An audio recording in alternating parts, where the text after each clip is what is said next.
What's going on, everyone? Austin John Plays here, and today I wanted to give some first impressions about a new game that just came out called Temtem, which is a Pokemon-like game, or inspired by Pokemon, in which you go around and you train up these creatures called Temtem, and you battle against one another. And the glaring similarity between Temtem and Pokemon is too much to ignore that I know my audience would want to learn about this game. First of all, it's only available on Steam. So it's planned for consoles next year. It's planned for all of them: Xbox, PlayStation, and Nintendo Switch. As of right now, it's only available on Steam, and right now it's early access.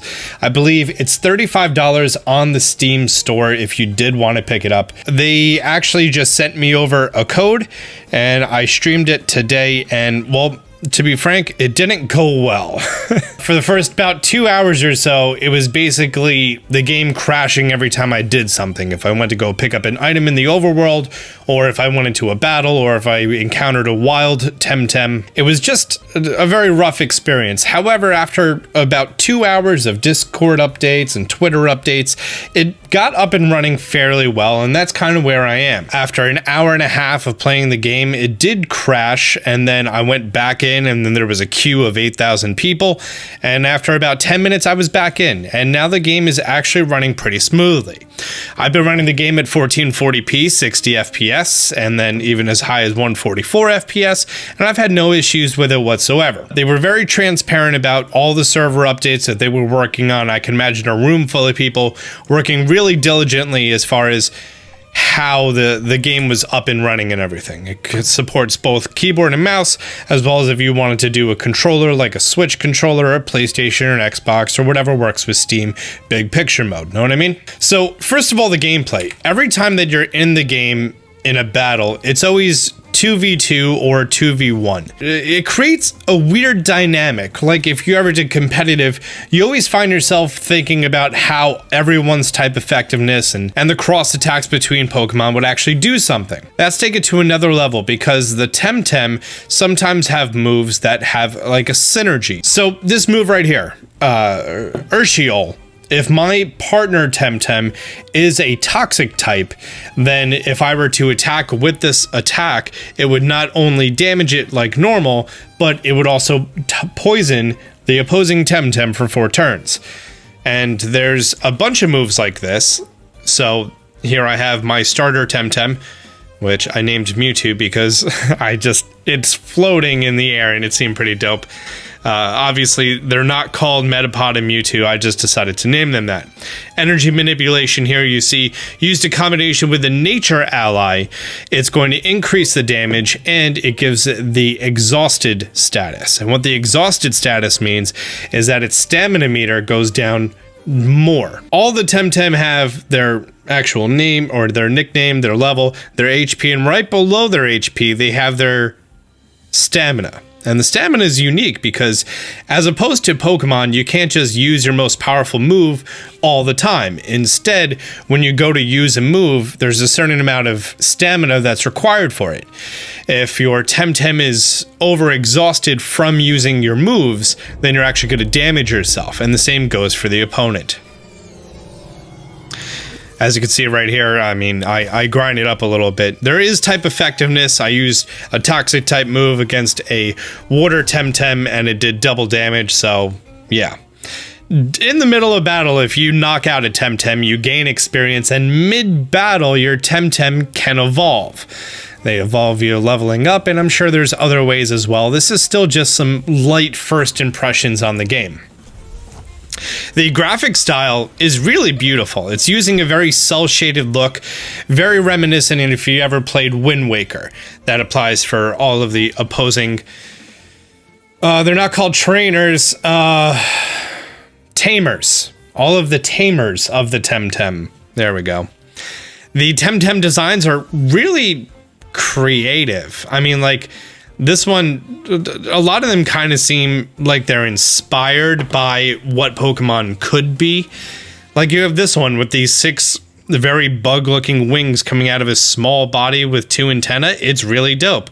You have this one who, they aren't psychic types, they're mental types. And he's just floating in the air. There's really cool touches here and there that I think are really nice. And honestly, I'm having a lot of fun with it. Do I think it's going to stay on? Do I think it's going to be the new Pokemon? No, I think being the first year of its launch being only on Steam, it's going to get a little bit of a following, and there's going to be people who really like it. It is a little bit more of a mature game, just with some of the undertones in there. As you can see, I used an attack that I didn't have enough stamina for, and I damaged myself. All the Temtem have abilities, but going back to what I was saying, as far as the underlying theme, it's like the professor that you get your Temtem from at the beginning of the game is like, oh yeah, I got it during a pub crawl, and like that's something you would never hear in Pokemon. We're gonna knock this out. There's still some server lag every time that I put in commands. It takes a while, but like if I were to quit the game mid battle, it'll bring me back in mid battle, and that's really amazing. So every single command that you do saves to your progress on the server, and I think that's just really nice. That like, you know, the game could crash right now, and it's going to put me back in the overworld with that I defeated those two Temtem. In fact, it might crash right now. Is it going to crash right now? While I'm doing a first impressions video? Music's going. Oh, nope, there we are. So things are pretty laggy, to say the least. When you're in the overworld, you are going to see everyone online, or a select group of people.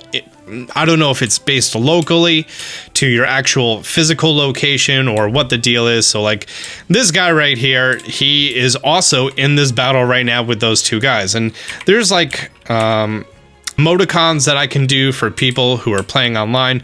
And in the tall grass are where you find wild Temtems. Let me just click around in a circle here. Oh, there we go. I encountered one. It's going to take a second because, again, it's still pre-release and the servers are not fantastic. I imagine that can only get better in the future. We're gonna go into that match anytime now. Yeah, I don't want to cut this. I want to show how long it takes me to go into this match here. The routes themselves are much longer. Like I played for maybe an hour and a half before I got to the second city. So just exploring one route, and that's pretty amazing. Oh, yep, there's someone else who he decided to run in this patch of grass. Is he gonna come to a wild Temtem? I don't know. Is mine ever gonna show up? I don't know. The routes are much longer, and the level curve is much lower and nowhere near as steep as, like, say, for example, third or fourth generation Pokemon games. Not even so much as the current ones. Like, all the wild Temtems are still level 6. I've been playing for 3-4 hours. I still haven't come across my first dojo leader. That's their equivalent of gym leaders in this game. They're dojos. I think we crashed, which brings me to my next point. The server stability. I have to close out the game here. As soon as you boot out the game, it clearly says this is not a finished game. There's bugs. It's work in progress. And you can see my queue right here is 6,554 away. That's usually about like 5 to 10 minutes or so. So it's not that bad. I'd say every minute or so, you'll see it drop down anywhere from 100 to 1,000, depending on how many people are trying to log in. I feel like this game, being a massive multiplayer online role-playing game, MMORPG, it's designed to be much longer. Unlike, you know, Pokemon Sword and Shield that has, you know, raid mechanics, so you're going to play it longer. This is actually designed that all the routes are longer, all the areas take longer to get to.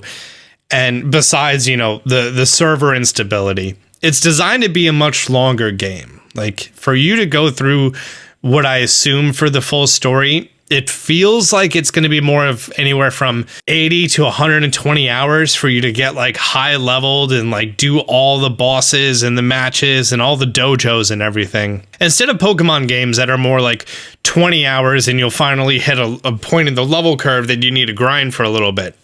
Or in Sword and Shield, just use the experience candy. If they can scale the servers to work smoother, if they got all the hot fixes and all the bug fixes working, I feel like it's going to be very fun for a PC-centered audience on Steam for quite a while. And this first year is going to give them time for them to get it up and running and working very smoothly for consoles, which I think can be really good. Will this be big as Pokemon? Nope, absolutely not. 100% no. But think of it like Terraria is to Minecraft, where people say, hey, if you like Minecraft, you'll like Terraria. If you like Pokemon and you're more mature and you understand how Pokemon works better, then you'll enjoy Temtem. And I feel like that's a pretty solid statement. So overall, I think it's going to be kind of fun. If you have a gaming PC, then maybe wait until it's fully released and the servers are stable and you could pick it up and check it out. It's going to be right now it's planned to come to the Nintendo Switch and other consoles next year. So it's going to be a matter of time for that. And I think if you have this game on a Nintendo home console, you're going to find like a nice surge in people playing it. And maybe next year when it comes out for the Switch is when I'll cover it. But for now, it's something that I might just play, off camera, off stream, and just enjoy myself. We'll see if it gets bigger and if it gets more stable and stuff like that. Anyways, guys, I want your thoughts down below. I'm not saying that this game is better than Pokemon. I'm saying that this is a game that has implemented some things that aren't as hand-holdy and are nowhere near for novices. Like, if you play this game, you have to thoroughly think about what you're doing every single step of the way, which is good and very welcomed, as opposed to what people see Pokemon being more of a hand-holding game that's made for all ages. The art style, I love it. The fact that a Temtem can evolve mid-battle, and then now you're using this evolved Temtem mid-battle, just like the Pokemon anime does. Really neat, and my hopes and thoughts is that Game Freak will see this game, not so much be threatened by it, but maybe inspired. Maybe inspired to maybe do some new mechanics here and there that are going to make people be like, oh, wow, this is something that I always thought would be really awesome in Pokemon games, and now it exists. The fact that there's double battles everywhere makes every battle more strategic instead of just so much of, hey, my most powerful Pokemon has a very powerful move. I'm going to go in every battle and just mash the A button unless it's not effective. So overall, I definitely like the direction that they're going. I don't think it's going to be anywhere near as big as Pokemon. And I want to know your thoughts down below. Leave a comment down below if you're new to the channel. Be sure to subscribe, turn on notifications. Until next time, Austin John out.